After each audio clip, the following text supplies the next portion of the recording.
The UN Security Council is mulling a new draft resolution on Syria, which Russia is putting forward. It condemns all sides in the ongoing conflict, calling for violence to stop, but there's no mention of sanctions. The Kremlin's UN envoy says the balanced draft should be passed.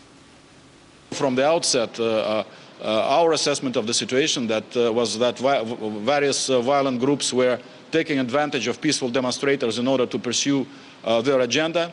So those concerns are reflected in the draft resolution, but there is also very strong language in terms of no impunity and support for human rights, and the need to stop violence and make sure that the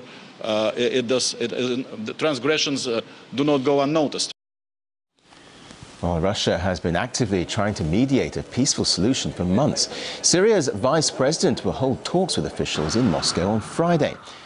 There's little let-up in the violence, which most recently saw deserters gun down 24 officers. The Free Syrian Army claims to have more than 25,000 troops fighting to bring down President Assad.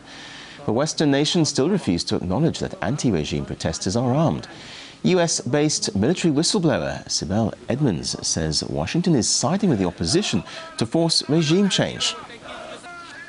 They have had this division to train the rebels there. They also help the rebels smuggle arms into Syria, but also they have a communication division there in order to actually increase the number of defectors from the current Syrian army. It's not some kind of simultaneously uprising situation where people are rebelling and then suddenly they are mysteriously armed, and mysteriously arms are being smuggled into Syria from Turkey. Well, who's providing these arms? Well, these are US arms shipped to Turkey, and from Turkey it's being smuggled into Syria. We went through this with Iraq.